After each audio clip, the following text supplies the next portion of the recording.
আসসালামু আলাইকুম। আন্তর্জাতিক সর্বশেষ আপডেট সংবাদে আপনাকে স্বাগতম। শুরুতে জানিয়ে দেব সংবাদ শিরোনাম। শুরুতে জানিয়ে দেব হামাসের সঙ্গে চুক্তি ইসরায়েলকে চরম মূল্য দিতে হয়েছে, স্বীকারোক্তি ইসরায়েলি পররাষ্ট্রমন্ত্রীর।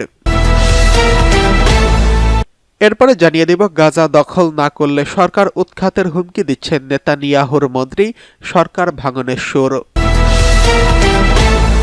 এরপরে জানিয়ে দিব এবার নৌ মিসাইল ঘাঁটি প্রকাশ্যে আনল তেহরান, দুশ্চিন্তার ছাপ পশ্চিমাদের কপালে।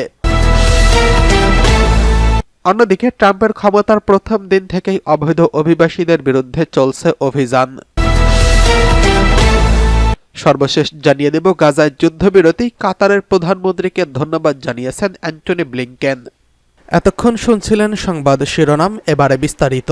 অনুরোধ থাকবে ভিডিওতে একটি লাইক করবেন এবং কমেন্টে জানিয়ে দিন কে কোথা থেকে ভিডিওটি দেখছেন, এবং পরবর্তী ভিডিও পেতে সাবস্ক্রাইব করতে ভুলবেন না।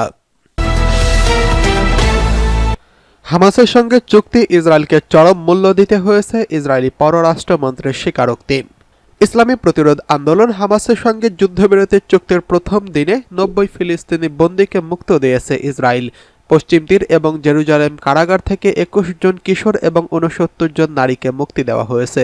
এই চুক্তির জন্য ইসরায়েলকে চরম মূল্য দিতে হয়েছে বলে মন্তব্য করেছেন দেশটির পররাষ্ট্রমন্ত্রী গিদিয়ন সার। রোববার তুর্কি গণমাধ্যম আনাদোলু এজেন্সির এক প্রতিবেদন থেকে এই তথ্য প্রকাশ করা হয়েছে।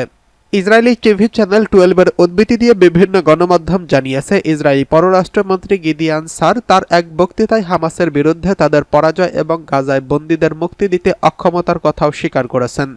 ইসরায়েলি পররাষ্ট্রমন্ত্রী স্বীকার করেছেন যে বন্দীদের ব্যাপারে আমাদের দায়িত্ব অত্যন্ত ভারী, তবুও কয়েক মাস ধরে আমরা একজন বন্দীকেও জীবিত অবস্থায় ফেরত আনতে পারিনি। সেই সঙ্গে আমরা হামাস আন্দোলনের সাথে যুদ্ধের কোনো লক্ষ্য অর্জন করতে পারিনি। এই চুক্তির জন্য ইসরায়েলকে চরম মূল্য দিতে হয়েছে। গত বুধবার কাতারের পররাষ্ট্র মন্ত্রণালয় ইসরায়েল ও হামাসের মধ্যে যুদ্ধবিরতির চুক্তির ঘোষণা দিয়েছেন। ওই ঘোষণায় বলা হয়েছে যুদ্ধবিরতির চুক্তি রবিবার বাস্তবায়িত হবে এবং ওই চুক্তির ভিত্তিতে হামাস ফিলিস্তিনি বন্দীদের মুক্তির বিনিময়ে বেশ কয়েক ধাপে 33 জন ইসরায়েলি বন্দীকে মুক্তি দেবে। চুক্তির গুরুত্বপূর্ণ দিকটি হল ইহুদিবাদী ইসরায়েলকে গাজা উপত্যকা থেকে সরে যেতে হবে। এদিকে গাজা দখল না করলে সরকার উৎখাতের হুমকি দিচ্ছেন নেতানিয়াহুর মন্ত্রী। দীর্ঘ 15 মাসেরও বেশি সময় পর অবশেষে ফিলিস্তিন গাজায় কার্যকর হয়েছে বহুল আকাঙ্ক্ষিত যুদ্ধবিরতির চুক্তি। প্রায় 47,000 মানুষের প্রাণহানির পর এই যুদ্ধবিরতির চুক্তি কার্যকর হলেও হুমকি যেন এখনো থেকেই যাচ্ছে। ইসরায়েলের উগ্র কট্টর ডানপন্থী অর্থমন্ত্রী বেজালেল হুমকি দিয়েছেন, গাজা উপত্যকা দখল না করলে সরকার উৎখাত করা হবে। একই সঙ্গে চরমপন্থী এই মন্ত্রী গাজা যুদ্ধবিরতির চুক্তিকে খুব গুরুতর ভুল এবং হামাসের কাছে আত্মসমর্পণ বলে অভিহিত করেছেন। এক প্রতিবেদনে এই তথ্য জানিয়েছে বার্তা সংস্থা আনাদোলু। মূলত কয়েক ঘন্টা বিলম্ব হলেও টানা 15 মাসের যুদ্ধের পর গাজায় নতুন যুদ্ধবিরতি কার্যকর হয় রোববার সকালে। স্থানীয় সময় সকাল 11:15টায় এই যুদ্ধবিরতি শুরু হয়। হামাস প্রথম দফায় 3 নারীবন্দীর তালিকা প্রকাশের পরপরই যুদ্ধবিরতি কার্যকর করা হয়। এরপরে গাজা দখল না করলে সরকার পতনের হুমকি দেয় এই অর্থমন্ত্রী। ইসরায়েলের চরমপন্থী এই অর্থমন্ত্রী আর্মি রেডিওকে বলেন, ইসরায়েলকে অবশ্যই গাজা দখল করে একটি অস্থায়ী সরকার, সামরিক সরকার গঠন করতে হবে, কারণ হামাসকে পরাজিত করার অন্য কোনো উপায় নেই। তার ভাষায়, আমি সরকারকে উৎখাত করব যদি তারা যুদ্ধে ফিরে না যায়। এর আগে উগ্র ডানপন্থী জাতীয় নিরাপত্তার মন্ত্রী ইতামার বেন গাভির গাজা যুদ্ধবিরতির পর ক্ষমতাসীন জোট থেকে তার দলকে প্রত্যাহারের ঘোষণা দেয়। সরকার থেকে বেন গাভিরের দল বেরিয়ে যাওয়ার পর ক্ষমতাসীন জোট এখনও 120 আসন নেসেটের 62টি সংসদীয় আসন নিয়ে টিকে রয়েছেন। এদিকে এবার নৌ মিসাইল ঘাঁটি প্রকাশ্যে আনল ইরান, পশ্চিমাদের কপালে দুশ্চিন্তার ছাপ। মাত্র কদিন আগেই নিজেদের একটি মিসাইল সিটির ভিডিও প্রকাশ্যে এনেছিল ইরান। এবার মাটির নিচে থাকা আরেকটি সামরিক স্থাপনা ভিডিও প্রকাশ করেছে দেশটি। ভূগর্ভস্থ একটি নৌ মিসাইল ঘাঁটি প্রকাশ্যে আনে তেহরান।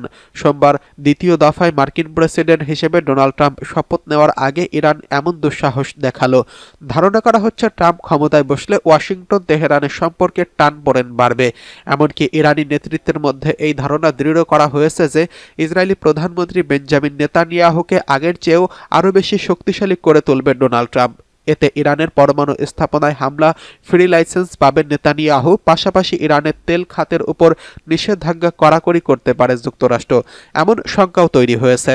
ভিডিও ফুটেজে দেখা যায় ইরানের ইসলামী বিপ্লবী গার্ড বাহিনীর প্রধান জেনারেল হোসেন সালামি গোপন ওই ঘাঁটি ঘুরে দেখছেন। এ সময় তাকে বলতে শোনা যায় এমন আরও বেশ কয়েকটি ভূগর্ভস্থ ঘাঁটি রয়েছে তাদের। এসব ঘাঁটিতে জলযান রাখার ব্যবস্থা রয়েছে। একই সঙ্গে দূরপাল্লার মিসাইল লঞ্চ করা এবং দূরবর্তী যুদ্ধ চালিয়ে নেওয়ার সক্ষমতা রয়েছে এসব ঘাঁটির। ভূগর্ভস্থ এই ঘাঁটি থেকে 500 মিটার নিচে তৈরি করা হয়েছে, তবে এর অবস্থান কোথায় তা প্রকাশ করা হয়নি। ভিডিওতে ইরানের নতুন ভার্সনের ঘারেত ক্লাসের রাডার ফাঁকি দিতে সক্ষম স্পিডবোট দেখা যায়। এসব স্পিডবোট বিশেষত্ব হচ্ছে এগুলো ক্রুজ মিসাইল ছুড়তে পারে। এর আগে চলতি মাসের শুরুর দিকে 2 মাসব্যাপী সামরিক মহড়া শুরু করে ইরান। দেশটির পারমাণবিক স্থাপনায় সম্ভাব্য হামলা ঠেকানোর লক্ষ্যেই চালানো হয়েছে এই মহড়া। এদিকে ট্রাম্পের প্রথম দিন থেকেই অবৈধ অভিবাসীদের বিরুদ্ধে অভিযান। নতুন মার্কিন প্রেসিডেন্ট হিসেবে ডোনাল্ড ট্রাম্পের শপথ গ্রহণ আজ। এরই মধ্য দিয়ে মার্কিন যুক্তরাষ্ট্রে নতুন করে ফের ট্রাম্প দ্বিতীয় যুগের সূচনা শুরু হচ্ছে। আনুষ্ঠানিকভাবে শপথের মাধ্যমে যুক্তরাষ্ট্রের 47তম প্রেসিডেন্ট হিসেবে দ্বিতীয় মেয়াদে ক্ষমতা গ্রহণ করে ডোনাল্ড ট্রাম্প হোয়াইট হাউসে প্রত্যাবর্তন করবেন। $200 মিলিয়ন ব্যয়ে এই শপথ অনুষ্ঠানে নিরাপত্তার রাজধানীতে দায়িত্ব পালন করেছেন ন্যাশনাল গার্ডের 7,800 সদস্য সহ 25,000 আইন প্রয়োগকারী সংস্থার সদস্য।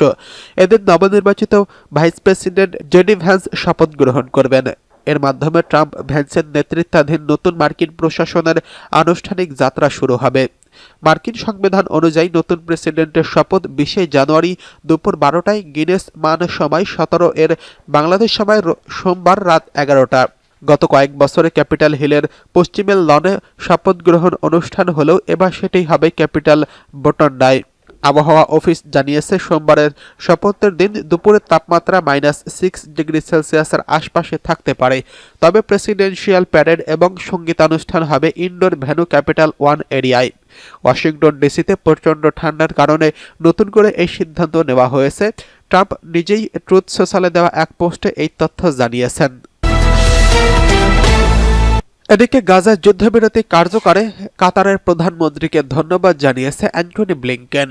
গাজায় যুদ্ধবিরতিতে মধ্যস্থকারী হিসেবে গুরুত্বপূর্ণ ভূমিকা পালনের জন্য কাতারের প্রধানমন্ত্রী শেখ মোহাম্মদ বিন আব্দুর রহমান বিন জসিম আল থানিকে ধন্যবাদ জানিয়েছেন বিদায়ী মার্কিন পররাষ্ট্রমন্ত্রী অ্যান্টনি ব্লিংকেন। মার্কিন পররাষ্ট্র দপ্তরের মুখপাত্র ম্যাথিউ মিলার এই তথ্য জানিয়েছেন। খবরে বলা হয়েছে বিদায়ী মার্কিন পররাষ্ট্রমন্ত্রী অ্যান্টনি ব্লিংকেন কাতারের প্রধানমন্ত্রী শেখ মোহাম্মদ বিন আব্দুর রহমান আল জসিম আল থানির সঙ্গে ফোন আলাপে একটি বিবৃতি প্রকাশ করছেন।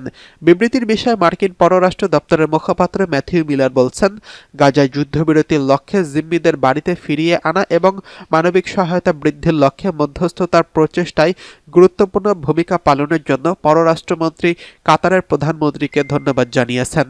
মিলার আরও বলেন, ব্লিংকেন কাতারি পররাষ্ট্রমন্ত্রীর সমর্থনের জন্য কৃতজ্ঞতা প্রকাশ করেছেন এবং ওই অঞ্চলে স্থায়ী শান্তি প্রতিষ্ঠায় অব্যাহত প্রচেষ্টার জন্য তার মঙ্গল কামনা করছেন।